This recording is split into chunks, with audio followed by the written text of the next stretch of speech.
सत्संगत्वे निस्संगत्वं निस्संगत्वे निर्मोहत्वं निर्मोहत्वे निश्चलतत्वं निश्चलतत्वे जीवन्मुक्तिः पुनरपि जननं पुनरपि मरणं पुनरपि जननी जठरे शयनम् इह संसारे बहुदुस्तारे कृपया पारे पाहि मुरा रोगपर्वतदम्भोळिः कुञ्चिदारुकुठारिका महेश्वरी महाकाली महाग्रासा महाशना अपर्णा चण्डिका चण्डमुण्डासुरनिरोधिनी क्षराक्षरात्मिका सर्वलोकेशी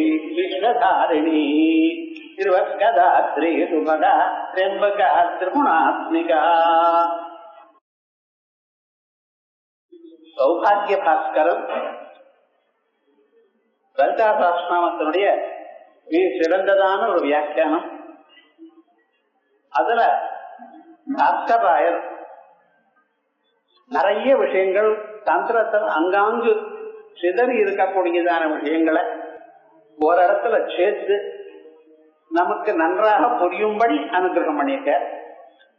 அதே மாதிரியே மூலமா இருக்கக்கூடியதான 1000 நாமங்களும் அம்பாள் வாக்தேவிகளை வசன்யாதி வாக்தேவடைகளை நீங்க தான் பண்ணணும் அப்படின்னு கட்டளை இட்டு, ஏன்னா நீங்க வாக்தேவதைகளா இருக்க, என்னுடைய பக்தாளுக்கு வாக்விலாசத்தை கொடுக்கக்கூடியவளா இருந்திருக்க, மச்சக்கரத்திய ரகசியா என்னுடைய சக்கரத்தினுடைய ரகசியம் அறிந்தவளா இருக்க, மம நாம பராயணா என்னுடைய நாமாவை சர்வதா சர்வகாலம் பண்ணிட்டு ஜபம் பண்ணிட்டு இருக்க. ஆகையால் இந்த செயலுக்கு ரொம்ப தகுந்தவள் நீங்க தான் அப்படின்னு வசமியாதி வாக்தேவதைகளை ஏவ அவ அழகாக இந்த சஹஸ்ரநாமத்தை பூர்வோத்தர பாகங்களுடன் கூட சாதாரணமா பாராயணம் ஓம் ஸ்ரீமதா ஸ்ரீமஹாரஜ்ஞி அப்படிதான் ஆரம்பிச்சிரு. நியாயமா என்னன்னா பூர்வோத்தர பாகங்களும் சேர்ந்து படிக்கணும். படிக்க முடியலையேன்னு போன இது மட்டும் தப்புன்னு சொல்லல. ஆனா அதிகமான பலம் பூர்வோத்தர பாகத்தையும் சேர்த்து படிச்சா அதுதான் பாராயணம்னு. பாராயணம்னு சொன்னா என்ன அர்த்தம்? அது முழுக்க என்ன எப்படி இருக்கோ அப்படியே படிக்க. வெறும் நாமாக்களை மட்டும் படிச்சுட்டேனால் அது என்ன விவகாரம்? அம்பாளுடைய ஸ்மரணம் திவ்ய ஸ்மரணமாக இருக்கு அப்படின்னு சொல்லி அதை முழுமையாக அழகா நமக்கு பண்ணி கொடுத்திருக்க.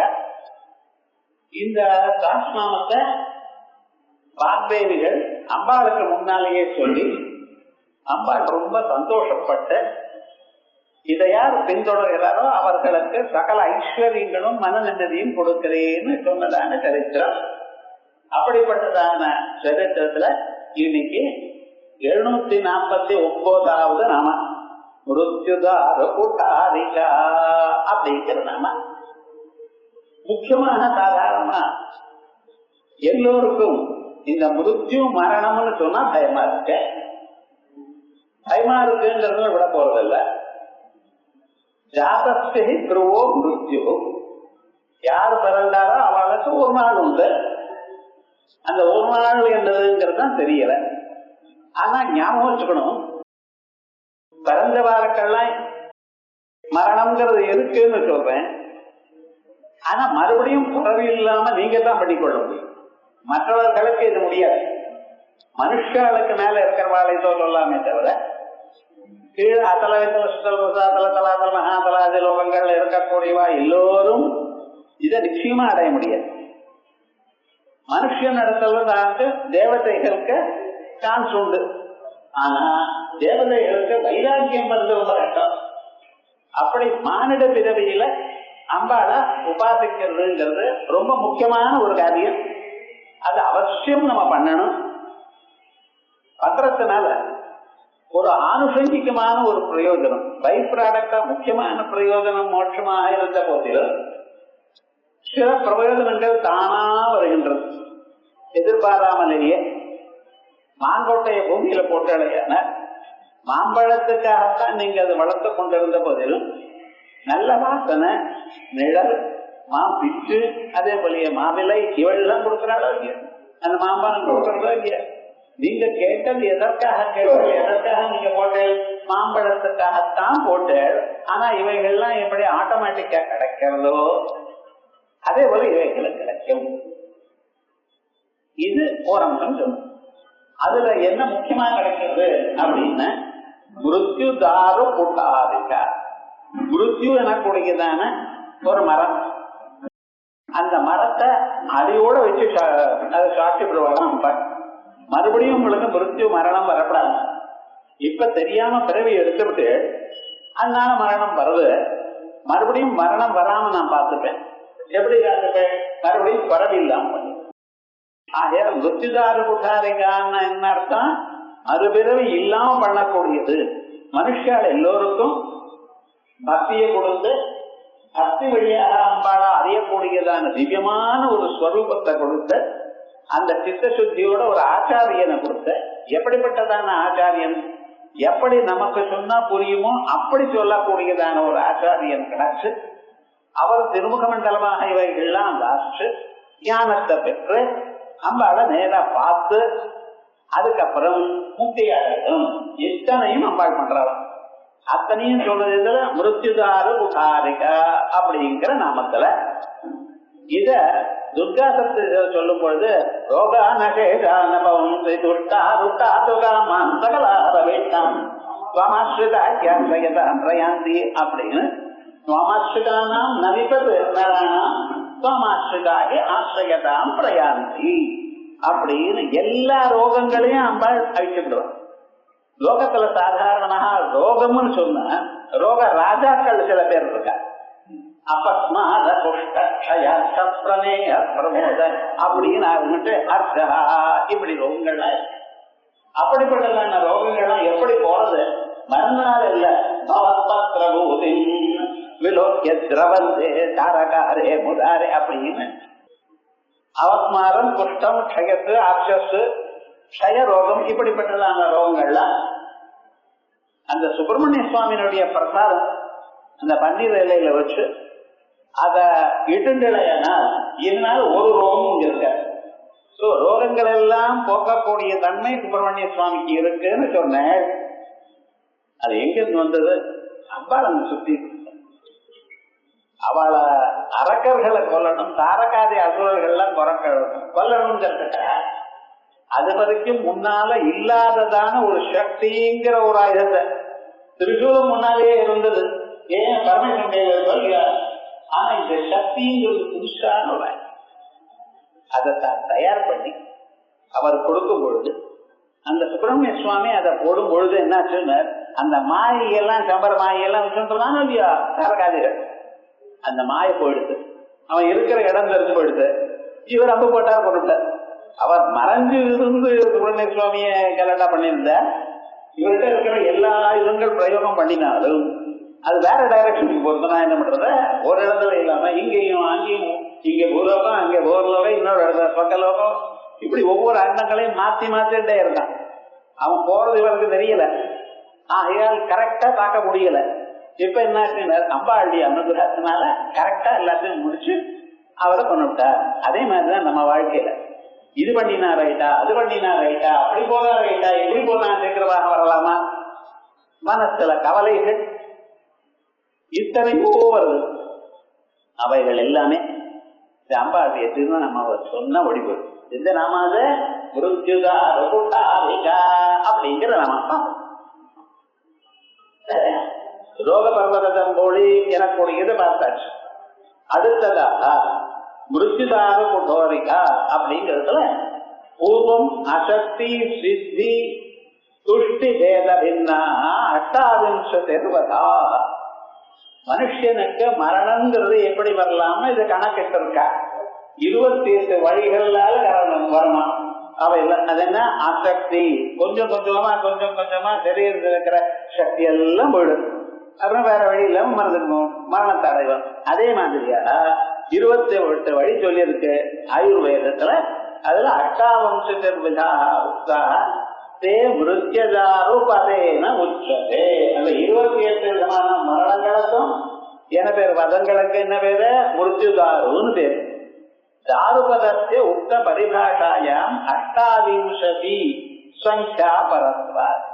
அது எப்படி 28 ஏதோ அவா சொல்லியிருக்க ஆயுர்வேதத்துல, அதை நீங்க எப்படி எடுத்துக்க முடியும்? ஐயா இந்த மூலத்திலேயே இருக்குல்ல. ஏன்னா இந்த தாருன்னு ஒரு பதம் இருக்கு பார்த்தீங்களா, அது தாங்கிறது 8 குடிக்கிறது, ராங்கிறது யாரா அவாங்கிறது 2 குடிக்கிறது. தாருன்னு சொன்னா 82. அங்கானாம் வாமதோகத்தை திருப்பி போடணும் 28. இந்த பதத்தை ரகசியமாக வாக்தேவிகளை இந்த நாமாக்குள்ள போட்டுருக்காங்க. மனிதனுக்கு வரக்கூடியதான 28 விதமான மரணங்களில் எந்த மரணமும் என்கிட்ட வராம பண்றா. அதான் தாரு பதற்க. தாரு எனக்கூடியதான பதமானது கடவையாதி பரிபாஷையில பரிபாஷாயாம் அஷ்டாவிம்சதி சங்க்யா பரத்வா காட்டான்யபி கச்சதே. இங்க சேஷமா சொல்றதுனால இதுல இருக்கக்கூடியதான கட்டைகளையும் சொல்லப்படுகிறது. இந்த மிருத்யுன்னு இவாளுக்கு வரப்படாது அப்படிங்கறது அப்படி சொல்லியிருக்கு. ஏன்னா காட்டம்னா கட்டை, மரணத்தை இது மரத்தை கீழே வச்சாச்ச பிறகு என்ன பண்ண போறான்? அந்த மரமே அப்படியே வச்சுக்க போறானா, இல்ல இன்னொரு இடத்துல வைக்க போறானா? பெரிய ஆலமரம் அரச மரம் தான் முடியுமா? அது சின்ன சின்னதா இருந்தா இன்னொரு இங்க இடத்துல இருந்து இன்னொரு இடத்துல வைக்கலாம். ஆனா இப்படிப்பட்ட பெரிய மரங்கள்லாம் இருக்கு, அது என்ன பண்றதுன்னு தனித்தனியா கட்டையா தனியா உடச்சு விடுறாள். இனிமேல் அவைகள் உங்ககிட்ட வர விடாம பண்ணிடுறாள். அதான் ஸ்ரேஷேன காஷ்டான்யத்தை கச்சந்தே தேசாம் சேதகத்வா. அந்த வியாதிகள் ஏதும் இவர்கிட்ட வராம இருக்கணும் அப்படிங்கிறதுக்காக என்ன பண்றார்? குதாரேவா, கோடாலி மாதிரி. இந்த கோடாலினால் என்ன பண்றோம்? பெரிய மரத்தை கேட்டுக்க சாப்பிட்டு அதுக்கப்புறம் அந்த கட்டையில நடுக்கட்டை இருக்கு, அதெல்லாம் இருக்கு இல்லையா, அதெல்லாம் தனித்தனியாக இனிமேல் எதுக்கும் உபயோகிக்காமல் மறுபடியும் முடக்காமல் அப்படி பண்ணி விடுறாளாம். அதான் குதாரேவ குதாரிகா சுவார்த்தே துவயோ குதார இது கோஷா. அதுக்கப்புறம் இந்த பிரபஞ்சத்தை தனக்குள்ள வாங்கி கொள்ளக்கூடியதான லயம்ங்கிற ஒண்ணு சொல்றோம் பார்த்தல, அதுவும் இல்லை. லயம்னா என்ன அர்த்தம்? மறுபடியும் உங்களுக்கு ஒரு வசதியான ஒரு பதம் வர, ஒரு நிலை உங்களுக்கு வரணும். அந்த நிலை வர்றதுக்காக இப்ப நீங்க அந்த பக்கமே திரும்பி பார்க்கலேங்கிறதுக்காக எல்லாவற்றையும் வாங்கிட்டு புதுசாக பண்றாரு. இந்த சந்தர்ப்பங்கள்ல உங்களுக்கு பிரம்மஞானம் வரும்னு சொன்னேன், நினைச்சு பார்த்தேன். அதுக்கு வேண்டியதான மற்ற பதங்கள்லாம் இருக்கு. ஆனா அந்த மனசுல மட்டும் கோபம் போகாது, ஆசை போயிடும் சுலபமா. ஏன்னா வைராக்கியம் வந்தாச்சு, கேட்டு கேட்டு மனுஷாருக்கு வைராக்கியம் வந்திருக்கு. இவன் இந்த உலகம் எல்லாம் சாஸ்வதம் இல்லைன்னு தெரிஞ்சுட்டு இருக்கான். எல்லாம் வரலாம். ஆனா இந்த கோபம் குரோதம் இருக்கு பார்த்தீங்களா, அது போகாது.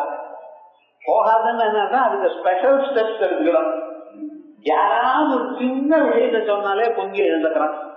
எழுந்தவா 2 பேரும் 4 வார்த்தை நறுக்குன்னு பேசின பேருதான் அதாடா நம்ம தப்பு பண்ணிடுவோம்னு தெரியும். ஏன்? அது வழக்கமா இருக்கு. அந்த கோபமோ கோபத்தினால வரக்கூடியதான குரோதமோ அவைகள்லாம் அவ்வளவு சீக்கிரமாக போகாது. அதுக்கு தனியாக வேதாந்தாதி கிரந்தங்களை படிச்சு அதை பிராக்டிஸ் பண்ணினாத்தான் போகும். ஆகையால் பிரளயம்னு சொன்னா அம்பாள் வந்து எல்லாரையும் வேலை போட்டு சும்மா இருக்கிறத அப்படின்னு சொல்லுங்க. வீடு பழைய வீடு இடிச்சு தரமட்டமா ஆக்கினாதான் அதுக்கு மேல உங்க இஷ்டமாக மாடர்ன் ஆக்சசரிஸோட வச்சுக்க முடியும். பழைய வீடு அப்படியே இருந்ததுன்னா அதெல்லாம் சொல்ல முடியுமா? நல்லா இருக்குமா? அப்ப விவகாரம் என்ன? பழைய வீடுல உபயோகம் இல்லாத வீடா இருக்குமே, ஆனால் அதை தரமட்டமாக பண்ணிவிட்டு அதுக்கப்புறம் அதுல முன்னால் இருக்கக்கூடியதான பதார்த்தங்கள்லாம் என்னன்னா பார்த்து அதுக்கு அஸ்திவாரம் போட்டு அதற்கு பிறகு மேல. அதே விதமாக நம்ம மனசுல எத்தனை பேரோட சேர்ந்து எத்தனை விதமான கோபங்களும் காமங்களையும் வர வச்சுட்டு இருக்கோம். யாரு எதை சொன்னாலும் மனசுல முதல்ல கேட்கப்படாது.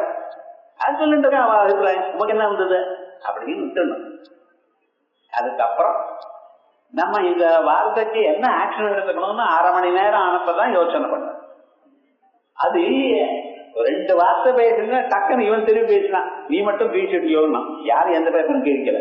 ஆனா விவகாரம் மட்டும் அப்படி பேசிட்டே இருக்கா, அதெல்லாம் போகணும்.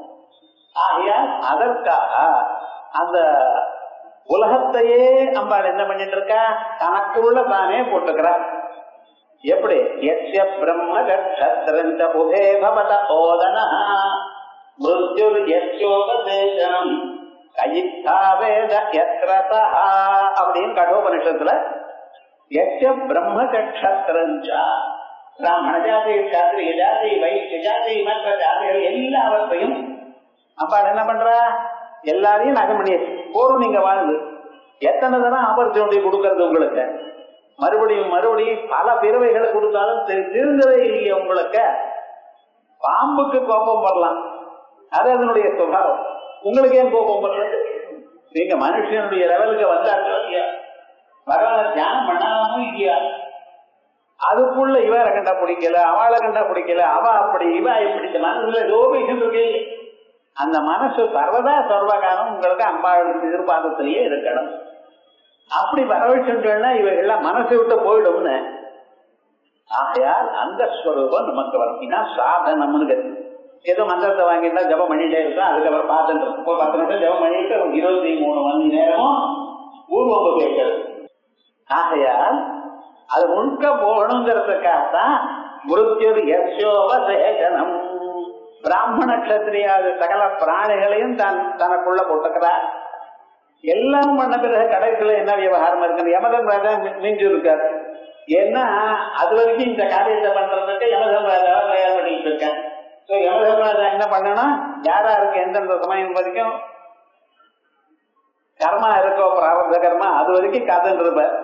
பகலா ராத்திரியா மத்தியானமா ஒன்னும் தெரியாது. அந்த சமயம் வந்தா எழுத போயிடும். அதவலக்காயாது பாகபத்தம் அந்த சத்தியமான இருக்கானே அவனுடைய சரீரத்திலிருந்து அங்குஷ்ட மாத்திரம் புருஷம் நிச்சகர்ஷய மோபலாது அங்குஷ்ட மாத்திரம் இருக்கக்கூடியதான் அந்த புருஷனை வாங்கிட்டார், எடுத்துட்டு போயிட்டார் அப்படின்னு இருக்கு சத்தியவான் கதையில.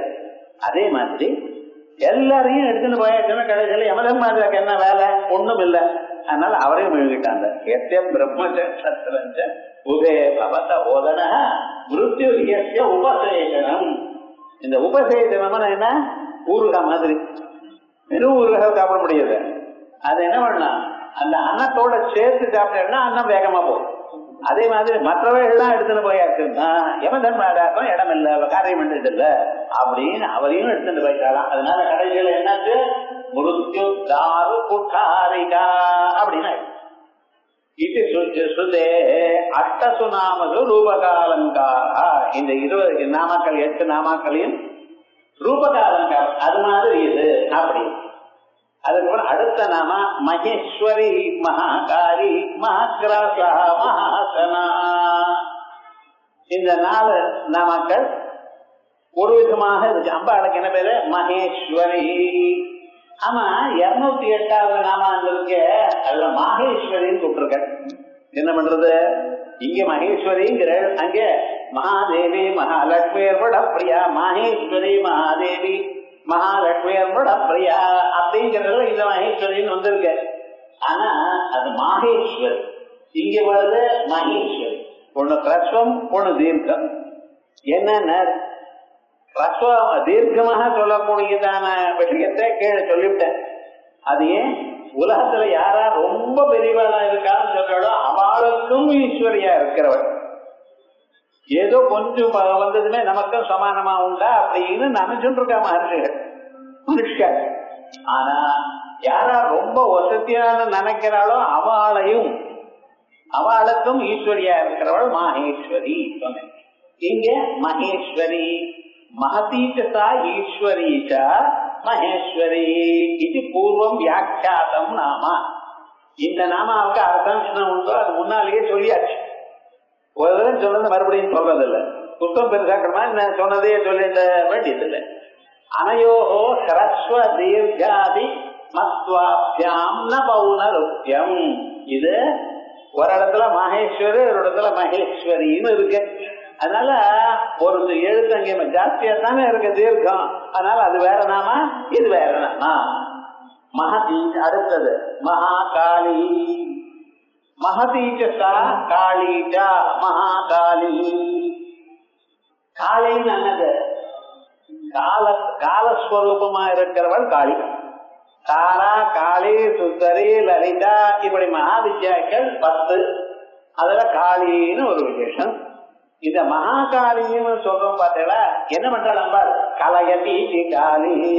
எல்லாத்தையும் முடிவுக்கு கொண்டு வரலாம், எல்லாத்தையும் விருத்தி பண்றது லலிதா. காமாட்சி லலிதான்னு சொன்னா என்ன அர்த்தம்? அது உங்களுக்கு வேண்டியதான எல்லா ஆசைகளையும் கொடுத்து கடைசியில உங்களுக்கு போங்கிற அளவுக்கு எல்லாத்தையும் கொடுக்கிறவள். காளிங்கிறவள் என்ன பண்ணிட்டு இருக்கா? உங்களுடைய சரீரத்தில் இருக்கக்கூடியதான அல்லது மனசுல இருக்கக்கூடியதான எல்லா விதமான தோஷங்களையும் எடுத்து சீக்கிரமா உங்களுக்கு முக்தியை கொடுக்கணுங்கிற ஒரு எண்ணத்துல இருக்கிறவள் மகாக்கள். அதனால கலையதீதி காளி. கலனே மகத்வந்து மிருத்யோரபி கலனா. முடிப்பது என்கிறதுல எதை? மனுஷியாலையும் பிராணிகளையும் சராகரமான பூதங்களையும் இவாக நாகம் பண்றதுன்னு இல்ல. கடைசியில எல்லாத்துக்கும் வசதியா எல்லாத்தையும் அழிக்கக்கூடியதான யம தர்மராஜாவையும் ஒரு வழிக்கு முடிவுக்கு கொண்டு வருவாள். இப்ப சொன்னேன்னா பிரம்மச்சத்திரஞ்சான கட்டோபன் இடம் சொல்றது அப்படி பண்றா. அதனால இது மகாகாளி. இந்த காலம்ங்கிற ஒரு கான்செப்ட் இருக்கு, அதுல இருந்து வந்தது காளிங்கிற நாம. டைம்னா என்னது சார் எனக்கு தெரியலையே அப்படின்னு. மணி என்ன அப்படின்னு கேட்டேன்னா பார்த்து 7:25 சொல்ல போறேன். அது பெரிய காலமா? அது இல்ல. நிஜமாக காலம் அப்படின்னு நீங்க சொன்னடையானால் அது பரமேஸ்வர ஸ்வரூபம். அவித்யா சித் சம்பந்தத்துக்குத்தான் காலம்னு பேருன்னு மசூசரத்தை அத்வைத்தியில சொல்லிருக்க. என்னைக்கு அவித்ய சைத்தன்யத்தோட சேர்ந்ததோ அதுக்கு காலம். அதான் மகாகாலம். நாம அனுபவிக்கிறது கண்ட காலம். அந்த காலத்தை சின்ன சின்னதா பிரிச்சு பகலென்றும் இரவென்றும் ஒரு நாள் என்று சொன்னா அதுக்கப்புறம் 7 நாளுக்கு வாரம், 15 நாளைக்கு 14 நைட்ஸ். அதான் 4 நைட்டுங்கிற பட்சம் சொன்னேன். 2 பட்சங்கள் சொன்னேடையானால் மாதம். அப்படி 2 மாசங்களுக்கு ஒரு தரம் ஒரு ருது. 3 ருத்துக்கள் சேர்ந்ததுன்னா ஒரு அயனம், தட்சிணாயனம், உத்தராயணம். அதே மாதிரியே 2 ருத்துக்கள் முடிச்சதுன்னா ஒரு வருஷம். அது வருஷத்துக்கு மேல வேண்டான்ட்டு. ஏன்னா மறுபடியும் எல்லாமே அந்த சைக்கிளிக்கலா வரப்போறது அயால் வேண்டியது இல்லை. இந்த ஒரு செகண்ட் முதல்ல சொன்னேன் பார்த்தீங்களா, இந்த ஒரு நாளையே 24 மணி நேரமா டிவைட் பண்ணி அதையே 60 நிமிஷமா ஒவ்வொரு மணியும் 60 நிமிஷமா இருந்துச்சு. ஒவ்வொரு நிமிஷத்துக்கும் 60 செகண்டா இருந்துச்சு. அது வரைக்கும் அது வச்சுட்டு இருக்க. இந்த சம்ஸ்கிருதத்துல எப்படின்னா ஒரு லவம் வரைக்கும் இருக்கு. லவம்னா என்னதுன்னு, இந்த ரோஜா பெட்டல்ஸ் இருக்கே அத ஒண்ணு மேல ஒண்ணு 1000 வரைக்கும் எண்ணி அதுல வச்சு ஒரு ஊசியால குத்து நிலையானால் அந்த ஒரு பெட்டல்ல இருந்து அடுத்த பெட்டல் போறதுக்கு எவ்வளவு டைமோ அதுக்கு லவம் தெரியும். மரணம் அந்த அவசர ஒரு செகண்ட் தான், ஒரு செகண்ட் கூட கிடையாது, இருக்குன்னு போயாச்சு. அப்படி காலத்தை எல்லாம் சேர்த்து வச்சுட்டு இந்த காலத்தினால் மனுஷால அல்லது பிராணிகளை தன்னிடத்துல சேர்த்துக்கிறார். நினைச்சிருப்பான் 10 வருஷமா படுத்தா சார், என்ன ரொம்ப சிரமமா இருக்குன்னு. அது மரணமே இல்ல. மரணம்ங்கிறது ஒரு செகண்ட்ல வருது. நினைச்சு பார்க்கறதுக்கு முன்னால போயாச்சுன்னு சொல்றது. இந்த உபாசகாரெல்லாம் இருக்காளே அவளுக்கு வேதாந்த வாக்கிய ஞானம் வந்தாச்சுன்னா அவன் எங்கேயும் போறதில்ல. நித்தியதே ஹிருதயம் கிரந்தி சித்தியந்தே சர்வ சம்சயா ஸ்ரீயந்தே ஜகன்மாணி தஸ்மின் திருஷ்டே பராபரே அப்படின்னு பிரம்மஞானம் எப்ப வருதோ அடுத்த க்ஷணம் எல்லா புண்ணியங்களும் பாபங்களும் எல்லாம் இவனை விட்டு போயாச்சு. எல்லா டவுட்ஸும் போயாச்சு. எத்தனை சொன்னாலும் மறுபடியும் சந்தேகம் கேட்டு இருப்பாளோ இல்லையோ அந்த டவுட்ஸ் எல்லாம் போயாச்சு. அந்த தஸ்மின் திருஷ்டே பராபரே அந்த அபராவரமான பரமாத்மாவை அம்பாள கண்ணால பாத்திரத்தினால இதெல்லாம் பார்த்ததுனால இவ எல்லாம் போறோம். பார்க்க முடியுமா? நிச்சயமா பார்க்க முடியும். அதுக்காகத்தானே இந்த வழி கொடுத்திருக்கா அம்பாள். இந்த நாமாக்களை சொல்லிட்டே மந்திரங்களை சொல்லிட்டே இருந்தேன். மரண சமயத்துக்கு ஒரு க்ஷணம் முன்னாலேயாவது உங்களுக்கு நிச்சயமா கிடைக்கும். சொல்றது இந்த இடத்துல நீங்க சந்தேகப்பட வேண்டாம். நிச்சயமாக உங்களுக்கு சகுண பிரம்ம சாட்சா்காரம் வரும். நீங்க என்ன பண்ணலாம், அது வரைக்கும் நம்ம மனசை நிம்மதியா இருக்கணுங்கிறதுக்காக காமக்ரோதாதிகளை ஜெயிங்கோ. அவளை விட நாம் வருஷத்தே அப்படின்னு ஒரு மனசுல ஒரு எண்ணம் வச்சுட்டு ஒண்ணும் வேண்டாம். அந்த மனசுல இந்த காம்படிட்டிவ் ஸ்பிரிட்னு வச்சுருக்கல, ஒனப்பு அப்படிங்கிற வேண்டாங்கிற எதுக்கு அவர் 10,000 ஜபம் பண்ணா சார், நான் அதை விட ஜாபம் பண்ணணும்னா ஜபத்தைய கணக்கு. உங்க மனசு எவ்வளவு சுத்தமா இருந்தா அது கணக்கு. ஒரு தினம் ஒரு லட்சம் ஸ்நானத்துல இருக்கக்கூடிய நாம சொன்னா போறோம், நிச்சயமா வரும். ஆனா நமக்கு என்னென்ன, இவாளை கண்டா முடியல, அவளை கண்டா முடியல, அது நன்னா இல்லை, இது நன்னா இல்லை, இது இல்லாம இருந்தாலே போதும், சேமம் அடைவேள். ஆகையால் அப்படிப்பட்டதாக உலகத்துல மனுஷன் எந்த காலத்தை நம்பிட்டு இருக்கானோ அந்த காலத்தை, அது மகாகாலமா இருக்கட்டும் அல்லது கண்ட காலமா இருக்கட்டும், மணிக்கள் அப்படின்னு போட்டாலும் இல்லையா, முகூர்த்தங்கள் மணிக்கள் அப்படின்னு சொல்லிட்டு இந்த மணிக்கு இந்த செகண்டுக்கு இந்த நடக்க போறது இவைகள்லாம் சொல்லணும். இதுக்கு கண்ட காலம் பேர். இந்த காலத்தை தன் ஸ்வரூபத்தை அகண்ட காலமா இருந்ததை கண்ட காலமா கொண்டு வந்து கொடுக்குறா. அதனால மகாகாலின்னு பேரு. மகதீசதா காலீசா கலையதீதி காலி எல்லாத்தையும் முடிவுக்கு கொண்டு வர.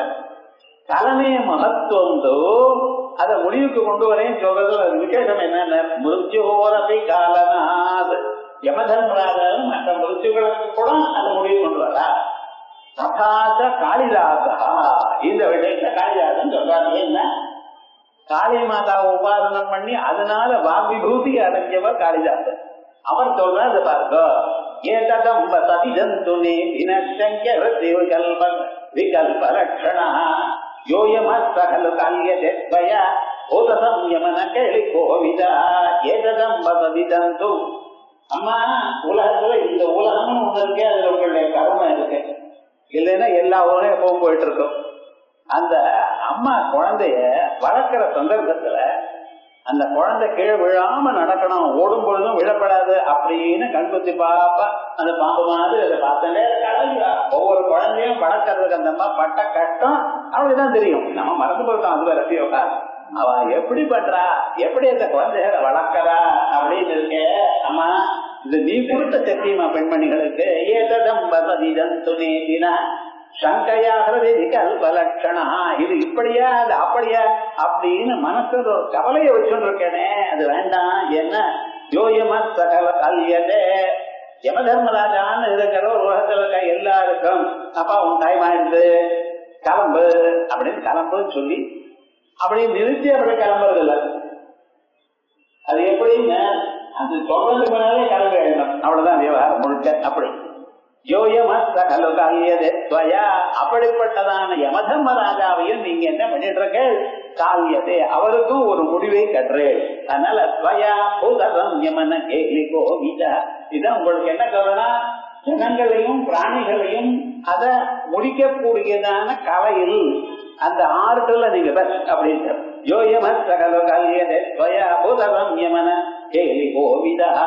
அப்படி.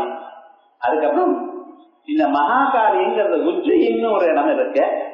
அந்த உஜ்ஜயின்ல இருக்கக்கூடியதான சுவாமி மகாகாலன். அந்த ஸ்திரீகிணறு அவருடைய ஆசிரியரே மகாகாலி அப்படின்னு உஜ்ஜயின்ல இருக்கக்கூடியதான தெய்வம். அப்புறம் மகாகிராசா, கிராசம்னா கபலம்னு அர்த்தம். கையில சாப்பிடுறதுக்காக குடிச்சு வைக்கிறதோ இல்லையோ அதுக்கு கிராசம்னு பேரு. அம்பாள் அப்படின்னா மகாகிராசம். ஏதோ கொஞ்சம் கொஞ்சமா பிடிச்சு சாப்பிடுறது இல்ல, உலகம் முழுக்க ஒரே தடவை சாப்பிடபடி. ரெண்டாவது இடம் இல்லை. அது எப்படி நீங்க சொல்றேன் அப்படின்னா, அண்டாசுரனோட சண்டமுண்டாளோட யுத்தம் பண்றது. சண்டமுண்டான்னு இருக்கக்கூடியதான அரக்கர்கள் ரொம்ப பலசாலிகள். எப்படி பலம் வந்தது வாழ்க்கை, பரமேஸ்வரன் ஆராதனை பண்ணினா எங்களுக்கு யாரிடத்துலயும் மரணம் வரப்படாது அப்படின்னு வரத்தை கேட்டுட்டார். பரமேஸ்வரன் நீங்க நினைக்கிறவர்கள் மரணம் வராம இருக்கலாம், நான் மரணத்தை மட்டும் நோய் சொல்ல முடியாதுன்னு சொல்லி வரத்தை கொடுத்துட்டார். அன்னில இருந்து இந்த சண்டை முட்டாள்னா ரொம்ப பவர்ஃபுல்லா போயிட்டார். இவாளோட சண்டை போடுறதுக்காக அம்பாள் ராட்சதெல்லாம் இல்லாம இந்த தூதர்கள்லாம் எடுத்துன்னு வந்திருக்க ராஜாவை கொள்றதுக்காக. அப்ப வரும் பொழுது பிராமி, மாகேஸ்வரி, கௌமாரி, வைஷ்ணவி இப்படிப்பட்டதான அம்பாளுடைய சக்திகள்லாம் தனித்தனியாக பிறந்தாச்சு. அவெல்லாம் சேர்ந்து யுத்தம் பண்ற. அந்த யுத்தம் பண்ற காலத்துல என்ன ஆச்சு அப்படின்னா, அவ எக்கச்சக்கமாக சைன்யங்களை கொண்டு வந்து விட்டார். தேவ சைன்யம் ரொம்ப குறைச்சா இருக்கு. இருந்த போதிலும் சண்டை நடந்து கொண்டே இருக்கு. அவளுடைய சைன்யம் நினைச்சதை விட அதிகமாக நாசமாயிடுது. இவ்வளவு நினைச்சா அதை விட அதிகமாக நாசமாயிடுது. அப்பொழுது நம்ம தோத்து போயிடுவோமோ எனக்கூடியதான பயமானது வந்தது அவளுக்கு, அரக்கர்கள். அப்பொழுது என்ன பண்ணினா, எல்லோரும் சேர்ந்து ரத்த பீஜனை கொண்டு வந்தான். இந்த ரத்த பீஜன் அவன் எப்படின்னு, அவனுக்கு வரம் இருக்க என்ன, அவனுடைய ரத்தமானது பூமியில படுமையானால் ஒரு டிராப்புக்கு ஒரு ராட்சசன் மாதிரி பார்க்க போறான். ஒவ்வொரு டிராப் ரத்தம் கீழே விழுந்த அதுல ஒரு ரத்த பீஜன் பறக்கும்.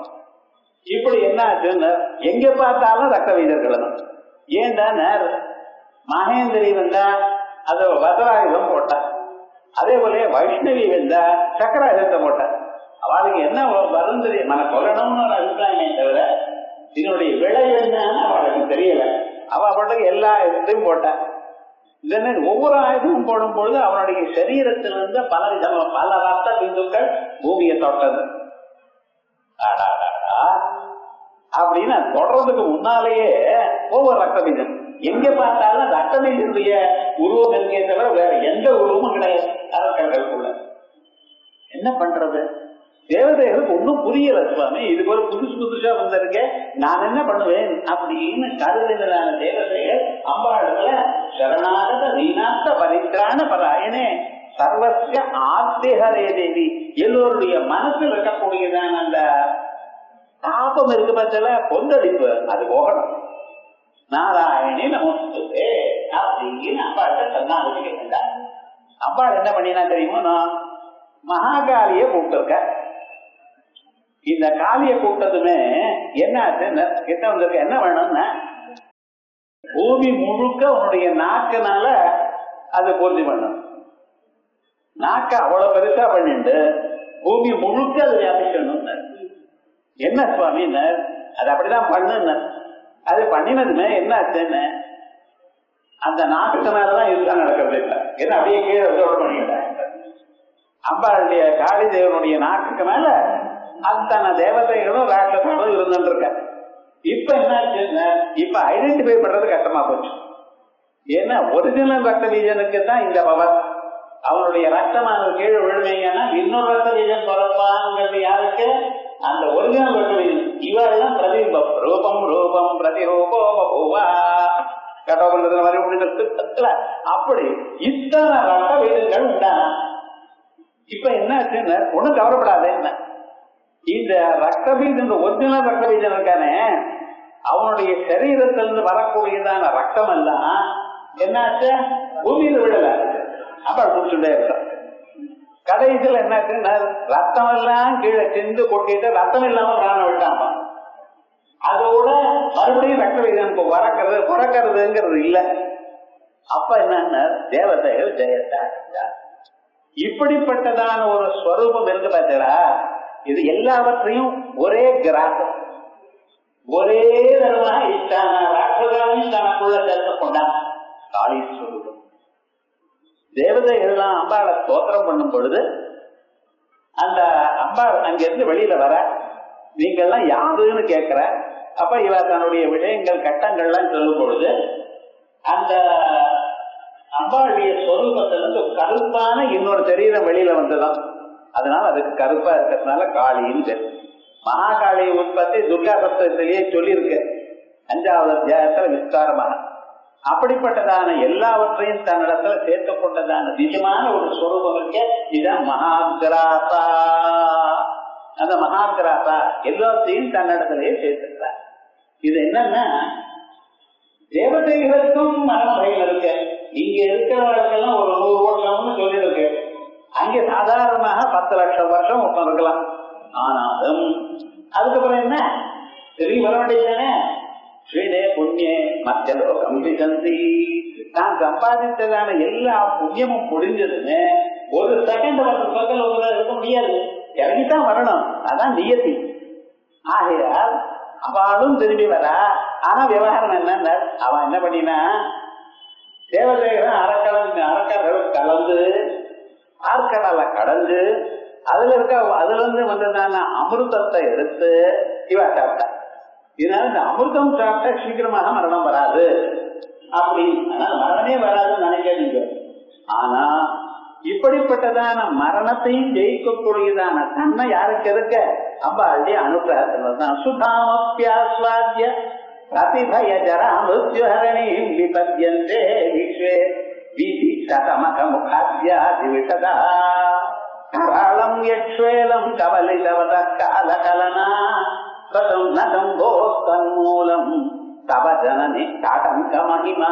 அம்மா உன்னுடைய காட்டங்க மகிமை காதோல போட்டிருக்கேன். காட்டங்கன்னு பேரு.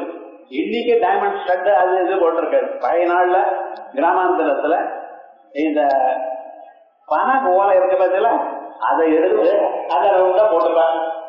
மாங்கல்யத்துக்கு சின்னம் அது. இப்ப எல்லாம் அது போட்டா சரியா வரலன்ட்டு டைமண்ட் காசுக்கு போட்டுங்க. நான் வேண்டாம்னு சொல்லல, விவகாரம் இல்லை. ஆனா இது நமக்கு தெரியணும், அந்த பண ஓலைக்கு அவ்வளவு மதிப்பு. அது சீக்கிரமாக மரணத்தை வரும்படி பண்ணாது. அதே மாதிரியே அத பக்கத்துல இருந்து அதனுடைய வாசனையும் அது விசேஷம். அதனால்தான் நம்ம ஊர்லாம் ஹோமம் பண்ணும் பொழுது விசிறி வாங்கி வைப்பாங்க. இப்பெல்லாம் பிளாஸ்டிக் விசிறி வைக்கிறான், ஒன்னும் சரியா இல்லை. ஏன்? பண ஓலையில தான் பண்ணணும், அதுக்கு ஒரு விசேஷம் உண்டு. அதே மாதிரியே புஸ்தகங்களை எழுதுறது கூட பண ஓலையில தான் வச்சுட்டு இருப்பாங்க. அதை கரெக்டா வச்சு அதுக்குள்ள ஓட்டை போட்டு அங்க எழுத அந்த போகாம வச்சுட்டு எவ்வளவு பண்ணினா தெரியுமோ, அந்த பண ஓலையை தொட்டாலோ அதனுடைய வாசனையை பார்த்தாலோ அதுகிட்ட நீங்க இருந்தாலே இந்த சரீரத்துல மரணம் வராம இருக்கிறதுக்கு வழி பார்க்கணும். அதனால கராளம் எச்வேளம் கபடி ஜபதா. ஆமா, கடினமாக கொல்லக்கூடியதான கால விஷம், அந்த விஷத்தை சாப்பிட்டார் பரமேஸ்வரன் சாப்பிட்டார். ஆனா அம்பாள் பார்த்துட்டு இருக்காரு, ரொம்ப சொல்லவே இல்லையா, என்ன ரொம்ப இருக்கேன் அவ ரெண்டு பேருக்கு என்ன டைவர்ஸா டாக்டர் போட்ட சும்மா இருந்திருக்காரு அப்படிங்கிறா இல்ல. கவஜன நீ தாட்டங்க மகிமா. அம்மா உன்னுடைய தாட்டங்கத்தினுடைய மகிமை அப்படி இருக்க. ஆலாகல விஷத்தை உட்கொண்ட போதிலும் அவளுக்கு மரணம் இல்லாம பண்ணிட்டு, அதுதான் விசேஷம். மகாகிராசா, அதுக்கப்புறம் மகாசனா. இதே மாதிரியே அது மகான் அபரிமித கிராசா கபலா யஜ்யா யஸ்ய பிரம்மச்சக்ஷத்ரஞ்ச உபே பவத ஓதனா இதி ஸ்ருதே. மஹத் சராச்சர கர்மகத்வா அசனம் யஸ்யாஹ மகாசனா. சராச்சரமான சகல பிரபஞ்சங்களையும் தான் உட்கொள்றார். ஏதோ இது கொஞ்சம் அது கொஞ்சம் அப்படின்னு விவகாரம் கிடையாது. எல்லாத்தையும் சேர்த்து ஒரே தரம் பட்சணம் பண்ணிவிட்டா இங்க விவகாரம் ஒன்றும் இல்லை. பஞ்சபூதங்களோடு சேர்ந்து சாப்பிட்டாலும் நீங்க பார்க்கக்கூடியதான பிருதிவிய தேஜாதிகள் எந்தும் மிச்சம் இல்லை, அல்தானையும் சாப்பிட்டா. அதனால அப்பாளுக்கு என்ன பேரு? மகாசனா. மகாச்சராச்சர கர்மகத்வா அசனம் யஸ்யா அஸ்ய திருதியோ வர்ணः காலவ்யः பூர்வம் ததந்திய திருத்தீயகம் நாம வியாக்கியாதம் இது நபுனருத்தியம்.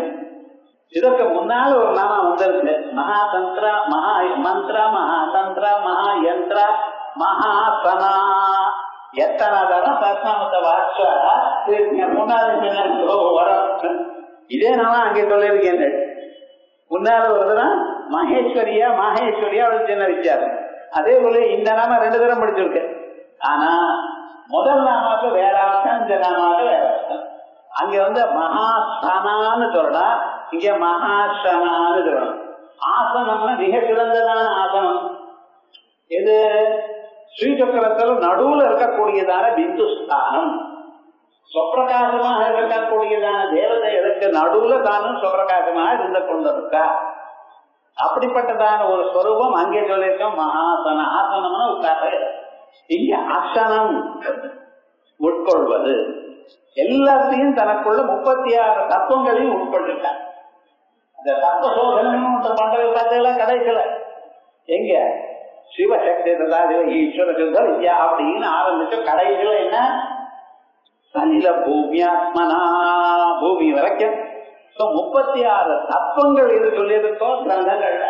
அத்தனை தத்துவங்களும் அத்தனை பொருள்களையும் தனக்குள்ள ஒன்றாக சேர்த்துக் கொண்டிருக்கா. அதனால அங்க சொன்னதான நாமாவ மகாசனான்னு சொல்லணும். இங்க சொல்லக்கூடிய நாமாக்க மகாசனா அப்படி. அதுக்கப்புறம் 754வது நாம அபர்ணா. அபர்ணா சண்டிகா சண்டமுண்ட அசுரனி சூதினி. அம்பாளுக்கு அபர்ணான்னு பேசு. வர்ணம்னா இலை. சம்ஸ்கிருதத்துல இலையும் சாப்பிடாம இருந்ததுனால அம்பாளுக்கு அபர்ணான்னு பேசு. என்ன சுவாமி அப்படிங்கிற பரமேஸ்வரனை கல்யாணம் பண்ணிக்கணும்னு தீர்மானம் பண்ணிவிட்டார். இந்த பரமேஸ்வரனா அதர்வைஸ் பேசி அவர் என்ன பண்ணிட்டு இருக்கார், அம்பாளை கல்யாணம் பண்ணிக்கணும் ஒரு மூலையில கவர் பண்ணிட்டு இருக்கார். யாருக்கும் தெரியல. இல்ல இவர் இந்த அம்மா எதுக்கு அதர்வஸ் பண்றாங்கிறதும் தெரியல. பரமேஸ்வரன் எதுக்கு அதர்வஸ் பண்றாருன்னு தெரியல. ஸ்வயம் விதாதா தபஸபலானாம் ஏனாபி காமேன தபஸ்தசாரா. ஸ்வயம் விதாதா தபஸபலானாம். எல்லாரும் எந்தெந்த தபசு பண்ணினாலே அந்தந்த தபசுக்கு பலத்தை கொடுக்கிறவர் பரமேஸ்வரன். அவரே தபஸ் பண்ணாங்க. என்ன அர்த்தம்? எதுக்கு சுவாமி தபஸ் பண்றாரு தெரியல.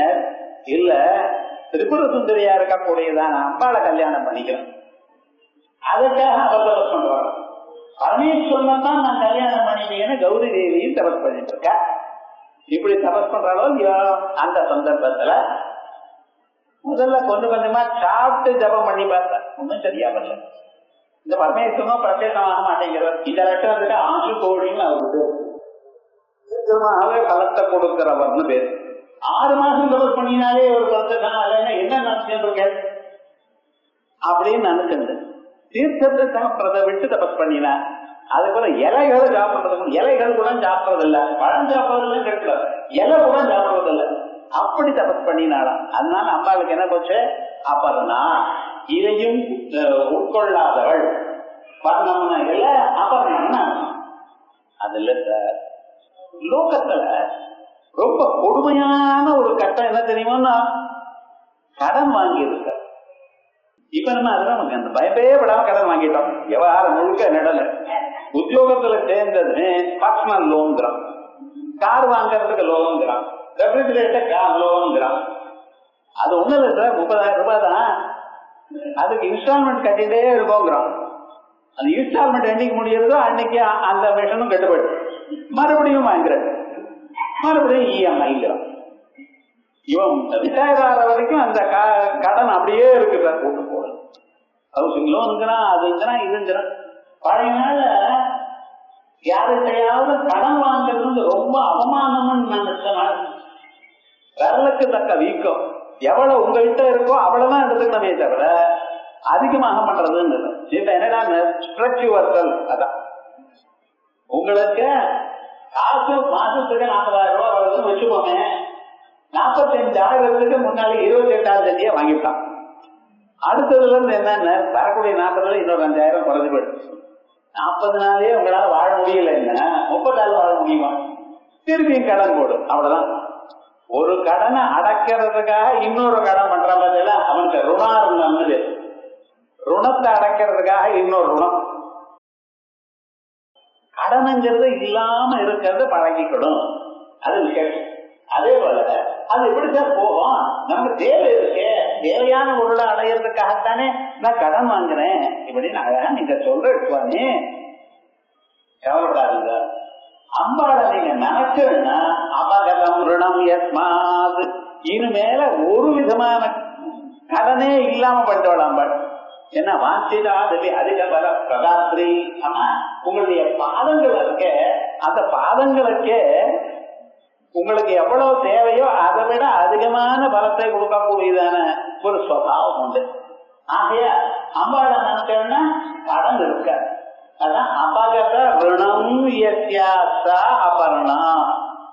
கடனுடைய தொல்லையானது யாரை விட்டு ஓடி போறதோ, யார நினைச்ச மாத்திரத்தினால ஓடி போறதோ அவளுக்கு அம்பாள்னு.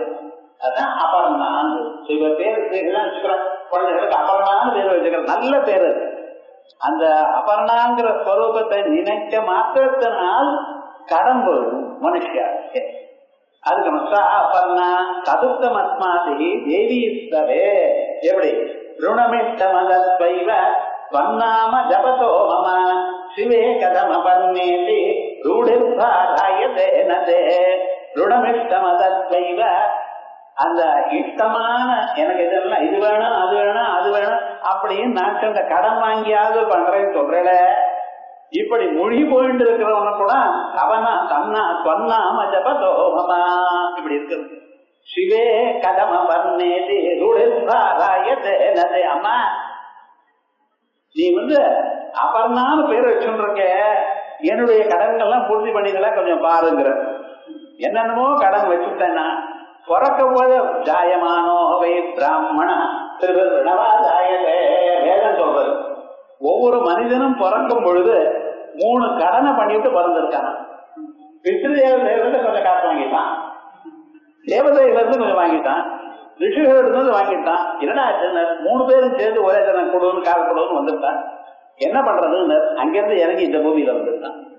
என்ன சுவாமினர் இங்கதான் ஏமாற்று சம்பாதிக்கலாம் காசு அப்படின்னு தெரிஞ்சுட்டான். என்ன ஆச்சுன்னு வேதாத்தியனம் பண்றதுனால ருஷி ருணம் போயிடுது. யஜ்ஞயாதிகள்லாம் பண்றதுனால தேவதைகளுடைய கடன் போயிடும். குழந்தைய பெற்று அந்த குழந்தைக்கு நல்ல வழியில வச்சுண்டு பண்றதுனால இன்னொரு விஷயங்கள்லாம் போயிடுது. பிறக்கிற சுய மனுஷன் ருஷிருடம் தேவருடம் பித்ருதேவதைகளுடைய ருடம். அந்த குழந்தை பிறந்துமே பித்ருதேவதைகள் சந்தோஷப்படுறாடா. இங்க நீங்க கஷ்டப்படுற அந்த குழந்தை ஏன் அழறதுன்னு தெரியல. அது எறும்பு கடிக்கிறதா வயச வலியா அதுவாட்ட காசு மூச்சும் கத்துட்டே இருக்க. என்னைக்கு குழந்தை பிறந்தானா அதுல இருந்து அம்மாவுக்கு தூக்கமே இல்லை. ராத்திரி தான் முடிச்சுட்டு இருக்கு. என்ன பகல்லாம் ஜம்முன்னு தூங்குறது, வெயில் இருக்கோம் ஜம்முன்னு தூங்குறது. ராத்திரி என்னடா அது தூங்கல, அம்மாவுக்கு தூக்கமே காலமே தூக்கம் வரல. விவகாரம் என்னடா இப்படியே கஷ்டப்படுறாளோ இல்லையா. ஆனா குழந்தை பிறந்தமே பித்ருதேவர்கள் ரொம்ப சந்தோஷப்படுறாளா. ஏன்னா நமக்குத்தான் அமாவாசைக்கும் தர்ப்பணம் வந்துட்டே இருக்கு, 1 மாதம் ஆகாரம் வந்துட்டே இருக்கு. இந்த குழந்தை போன பிறகு மறுபடியும் வருமானு ஒரு டவுட்டா. இன்னொரு குழந்தை பிறந்ததுன்னா இவனுக்கு இவர் போனாலும் அவன் கொடுப்பான், அவனுக்கு குழந்தை பிறந்ததுன்னா அவன் கொடுப்பான். இதற்குள்ள நம்ம பிரம்மலோகத்தை போயிடலாம் போக அப்படிங்கிறாளாம். அதனால சிவே கதம பர்ணேதி ரூಢிர்பாராயதே நதே அப்படிங்கிற. பர்ணம் பதனம் இது நைருத்தியா பதனரகிதா இவா. அபர்ணான்னு என்ன அர்த்தம்? பர்ணம்னு சொன்னா கீழே விழுறதுன்னு அர்த்தம், நழுவி போறதுன்னு அர்த்தம். வாழ்க்கையில எந்த ஆஸ்பெக்ட்லயும் நீங்க முன்னால இருந்தது கீழே வரப்படாது. நாளுக்கு நாள் மேல போயிட்டே இருக்கணுமே தவிர கீழே வராம பாத்துக்கிறாங்க கூட. அதனால அம்பாளுக்கு என்ன பேரு? அபர்ணா. என்ன பர்ணம்னா பதனம், கீழே விழுவது. வாழ்க்கையில கீழே விழுவதுன்னு இல்லை. எப்ப அம்பாளை தியானம் பண்ணி கேட்க ஆரம்பிச்சு போயிடா, அம்பாளுடைய திவ்யமான லீலைகளை எப்ப கேட்கிறீங்களா, இனிமேல வாழ்க்கையில ஒரு நாளும் பின்தொடங்கி போறதுங்கிறது கிடையாது. எப்பவும் முன்னுக்கு வந்துட்டே இருப்பது எல்லா ஆஸ்பெக்ட்லையும். அதனால நிருப்தத்துல இந்த அர்த்தம் சொல்லியிருக்காங்க. அதுக்கப்புறம் பர்ணமே அதனை எத்தேன நித்தியதே. இந்த பரம் இலை இருக்க அதையும் சாப்பிடாம தப்பு பண்ணினான்.